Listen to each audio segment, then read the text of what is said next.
James played the soon-to-be two-time league MVP to a standstill. Third turnover for the Thunder. Smart, long catch, rejected!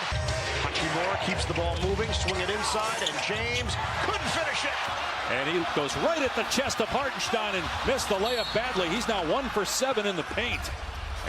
And Bron gave you 23, 6, and 6 on 50-37 splits.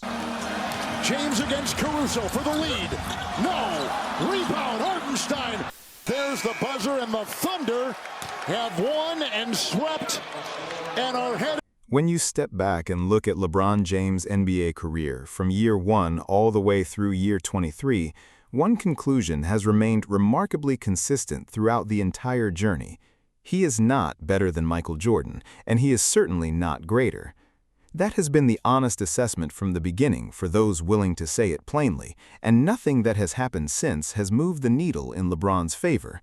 If anything, the argument has only become more one-sided as time has gone on.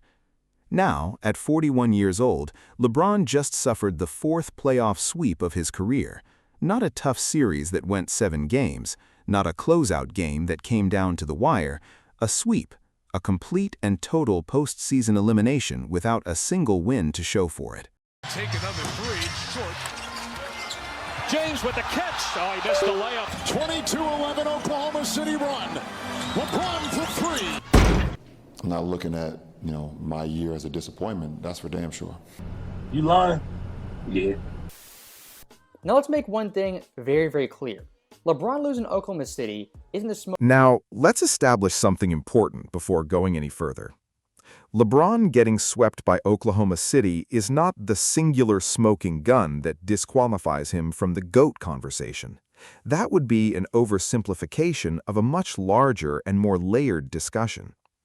What it is, however, is another piece of evidence added to a pile that has been building for years. Another data point that reinforces why, when you sit down and honestly evaluate the full body of work, LeBron James is not Michael Jordan and is not the greatest player to ever step on an NBA floor. Now, here is where the fan base becomes part of the conversation. LeBron's most devoted supporters have spent the better part of a decade constructing a specific narrative around his late career struggles in Los Angeles. And the argument they reach for every single time follows the exact same script. He is old.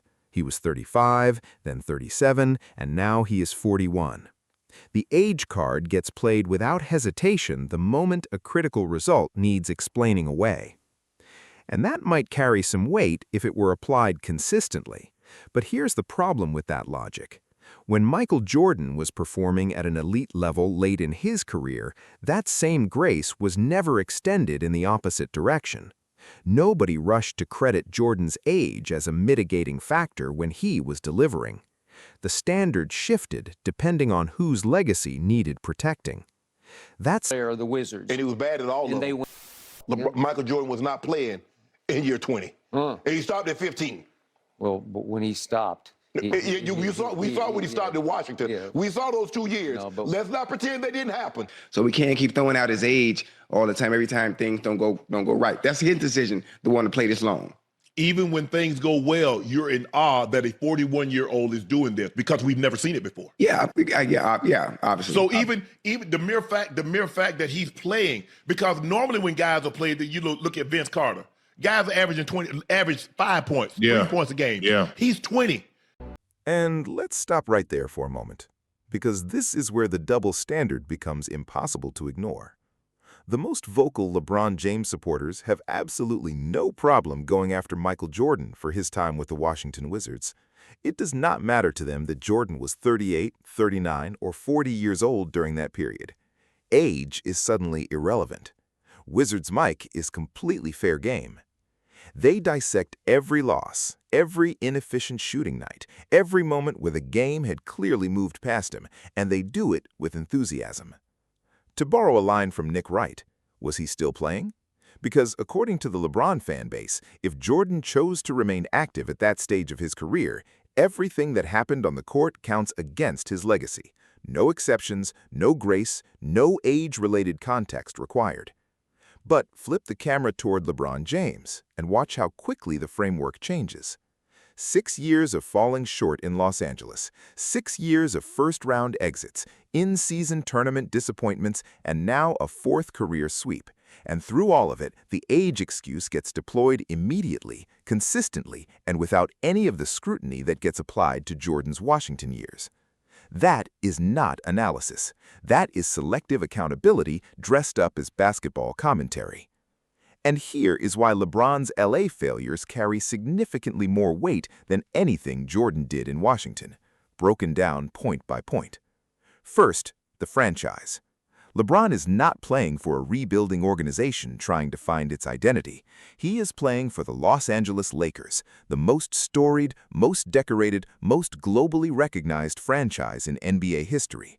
If the league were baseball, the Lakers are the New York Yankees. The Washington Wizards are the Cincinnati Reds. The level of organizational expectation, the resources available, the pressure to compete at the highest level, these are not comparable situations. Failing with the Lakers hits differently than falling short in Washington. The standard is completely different, and everyone knows it. Second, the supporting cast. When Michael Jordan suited up for the Wizards, his most notable teammates included Jerry Stackhouse in one season. All time, but a good NBA Finals.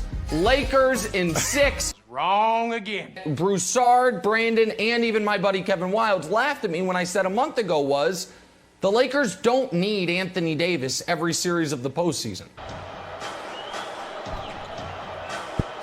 Paul outside. I think the Lakers will be in the finals. And I wouldn't be shocked if the Lakers win the title. What I don't want to have happen is, once again, LeBron stack deck. You've got Russ. You've got Anthony Davis. How much help does he need? Lakers winning the West, winning the title, and then that GOAT debate that we were having before, that's over then. This was a very, very bad matchup for the Nuggets. After watching Game 1, my caution is gone, and my optimism is boundless. Finds James, takes a pass, falling away, baseline shot, side of the backboard. Wow. The Los in Angeles six, Lakers. not even 7. In six. I guess they got to With win 2 at home. exclamation points. Murray's got 12 here in the 4th. Defender falls. LeBron 3. Here's something I have said repeatedly and will keep saying because it is genuinely true. LeBron James's fan base is simultaneously his greatest advocate and his most damaging liability. Look at voices like Nick Wright and Shannon Sharp. These are people who will spend an entire television segment hyping LeBron up, projecting Ring 5, Ring 6, declaring him the undisputed greatest of all time before the season even tips off. And when the results do not materialize, when the sweep happens, when the early exit comes, when the window closes without a championship, they do not just end up with egg on their face, they drag LeBron's reputation into the embarrassment with them. The overclaiming does not elevate him, it sets up a standard that makes the inevitable shortfall look even more catastrophic than it actually is. The hype machine becomes the weapon that damages the legacy it was designed to protect. Now, let me hammer this point home one final time with the actual numbers, because the Jordan in Washington comparison needs to be put to rest with real data rather than just talking points. When Michael Jordan returned to the NBA with the Washington Wizards for the 2001-2002 season, that franchise had won 19 games the year before he arrived. 19! He was not walking into a contender. He was not inheriting a roster built to compete. The preseason title odds for that Wizards team came in with the 14th highest probability in the entire league, right in the middle of the pack. Their projected win total placed them 20th. Brittany, listen, asking me that question is like asking me, am I going to finish my plate of food? And the answer is hell yeah. Oh, hell no! Whoa! You cannot tell me that you're about to have LeBron James, Russell Westbrook, Anthony Davis, Carmelo Anthony, Rajon Rondo, Dwight Howard, Trevor Ariza, all of these players, and you're telling me that they're not going to have a 60-win season? Please. It's false. No way. Not this time. The hype surrounding the Lakers in 2021 and 2022 was completely disconnected from reality. And that disconnect made the eventual collapse hit even harder. By Game 2 of the 2021 regular season, odds makers were already installing that Lakers team as championship favorites before the season had barely started. And then 2022 arrived, with the Westbrook, LeBron, and Anthony Davis trio being labeled title contenders from the opening night. The expectations were not casual projections. They were loud, confident, and widely distributed across every major media platform covering the NBA. What followed was a massive, systematic failure that unfolded in stages.